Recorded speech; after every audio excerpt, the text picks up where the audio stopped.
So guys அங்கே தான் வந்து நெய் விளக்கு போடுற இடம் பார்த்துக்கோங்க. அங்கே வீடியோ காமிச்சிட்டேன்.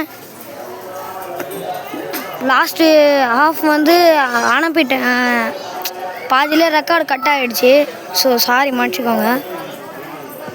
ஸோ இப்போ நம்ம கோயிலுக்குள்ளே போகிறோம். இதான் வாசப்படி பார்த்துக்கோங்க. வாங்க உள்ளே போகலாம்.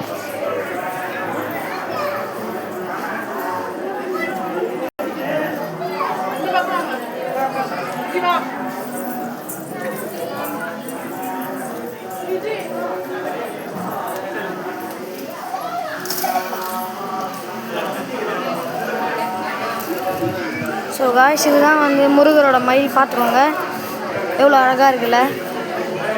ஸோ காய்ஸ் இப்போ நம்ம சாமி தரிசனத்துக்கு லைனில் போகிறோம். வாங்க என் கூடயே வாங்க போகலாம். என்னை பிடிச்சிருந்தா ஃபாலோ பண்ணிக்கோங்க. நான் பண்ணுற வீடியோ நல்லா இருந்துச்சுன்னா சப்ஸ்கிரைப் பண்ணிக்கோங்க. அப்புறம் எனக்கு கொஞ்சம் மோட்டிவேஷனாக இருக்கும். லைக் போட்டுக்கோங்க. காய்ஸ் ரொம்ப வெயில் அடிக்குது, அது மட்டும் இல்லாமல் ரொம்ப கூட்டமாக இருக்குது. இதுதான் கோபுரம், கிட்ட பார்த்துக்கோங்க. ஸோ காய்ஸ் இப்போ நான் வந்து இதுதான் வந்து முருகரோட தங்க கவசம் பார்த்துக்கோங்க. நல்லா இருக்கா?